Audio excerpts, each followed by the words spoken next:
suppose it's time to get personal, maybe as a consequence, uncomfortable. You know, I've always reserved opinion that therapy, whilst maybe surface level, can be beneficial to a modern man, isn't as conducive to your well-being as it would be something practical and actionable.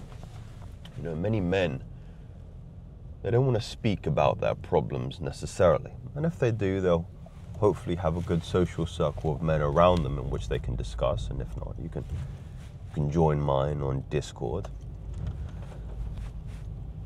But particularly it's the practical dissolution of that problem, which is what we are seeking. Again, we don't want to keep hashing out this emotional boiling of our issues. No, we just want to have the solution. I get told many times by I remember my ex saying, very frequently, Joseph, you always try to solve the problem and you don't try and empathize. But this is besides the point. I actually wanted to speak about the observation skills of our parents being a very interesting foundational point or starting point in which to begin to synthesize and understand the elements of our psyche that need development. In that way, our parents, when we're born, we typically look for something to model. We look for a reference point in order to articulate our behavior, because that gives us a sense of continuity and survival. We see a human being who's 40 years old, 50 years old, and we recognize, in order for us to have the same kind of life expectancy, we should, they've made it 40, 50 years, let's model. And then of course you talk about the emotional bonding of, love and, food, and you recognize this individual knows how to survive. I get a lot of good feelings. My survival needs are met. Therefore, there's a lot of value in modeling my behavior on this particular individual.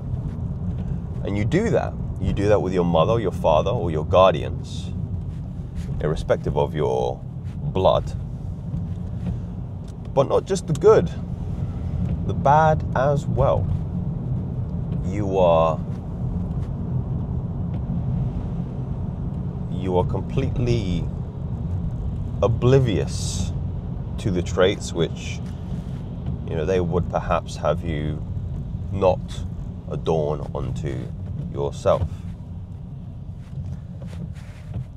So if you want to learn more about yourself, one of the really interesting practical habits you can do is look very objectively and critically at your parents, at your guardians, and you may not like what you will find.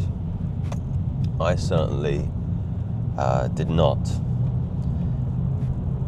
I think I model myself quite strongly after my father. Now, my father, first and foremost, has a lot of good traits. He's a very, very compassionate man, very, very loving man, very, very self-sacrificing man. He has frequently said to me that as soon as he believes as soon as a man or a woman chooses to have children, their happiness and their needs become secondary to their children, which is just and I'm sure many of you will agree with me. I certainly hold the same opinion. That's probably because I'm influenced by my father. But there are a lot of, when you think about the state of, teenage pregnancy and very, very young parents who didn't want children and it was an accident and they're no longer with their partner, they're not cut from the same cloth, Like my father has on many, many occasions sacrificed his own personal needs and happiness for the cost of mine and my sister. Very, very hard-working individual, very ambitious individual, equally. I think that's where I got a lot of my positive temperamental traits. Yeah, very, very hardworking, rarely sick, constantly looking to optimize different areas of his life. But, and I think this is, I think to his credit, some of the negative traits happen the older and older you get. The longer and longer you're on the ride, you recognize you're maybe more ahead than you realize, and there's no need to push as hard as you were when you were in your 20s or in your 30s, and I do get that.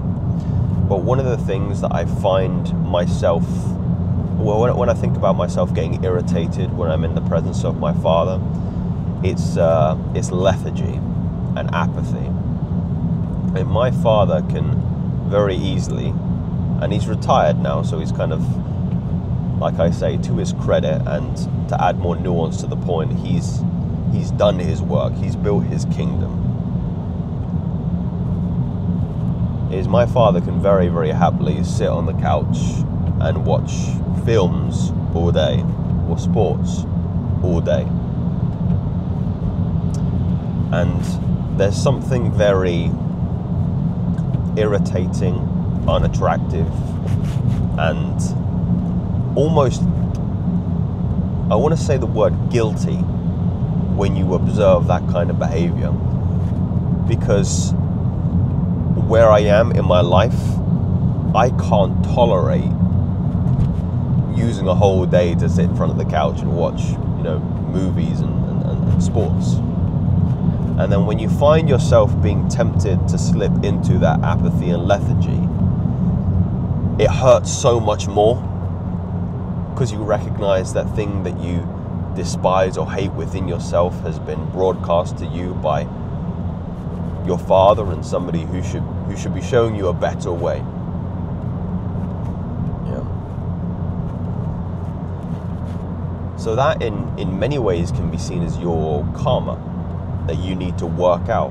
I'm curious what that is for you guys. Like I'm so, like, when you guys leave me stories, or when I read stories on Reddit about like addiction and alcoholism, and your father being unfaithful to your mother, or doing drugs, or beating, I never got any of that. Like I have to, I drop to my knees and pray to the good Lord that, as much as, again, I'm making a video here on the inadequacies of my father and my parents, and how they can be a really good starting point from working out what you need to work on personally. I was very, very, very fortunate. Very, very fortunate indeed. My dad has never smoked. He'll have, he's Scottish, so he'll have some scotch or some brandy, or whatever. What else does he have? He likes I'm forgetting the name. It will come to me later. But my dad's not a massive drinker. Like only at like Christmas. He doesn't drink a lot of beer. Doesn't do any kind of drugs. Never smoked. Like, my dad's very, very straight edge in that way. And I'm so fortunate in that respect. But I know that's not the same story for you guys. So I'm kind of interested to see what personal karma you've had to work out as what karma have you inherited from your father? And then I think about my mother. Now my mother's gift to me was selfishness. As much as my mother is a very caring and nurturing person, she would say she shares the same opinion as my father in regard to her responsibilities with children, but in reality she doesn't practice that. Meaning she'll say that the most important things are her children's happiness as a consequence of hers, but she doesn't practice that. And that's especially difficult. You'd expect it to be the other way around, wouldn't you? You expect maybe the father to hold that view. And because women are, psychologically speaking, more nurturing, more compassionate, more open, more loving. But no, my father was the more loving one. Much more loving, much more self-sacrificing. So in that way, I've had to contend with my own selfishness. I'm an individual who operates very, very well alone. And I think in many ways because of the suffering that, or the neglect that I may have felt, either indirectly or directly from my mother, I recognized from a very early age that that people aren't perfect and you cannot depend on anybody, really.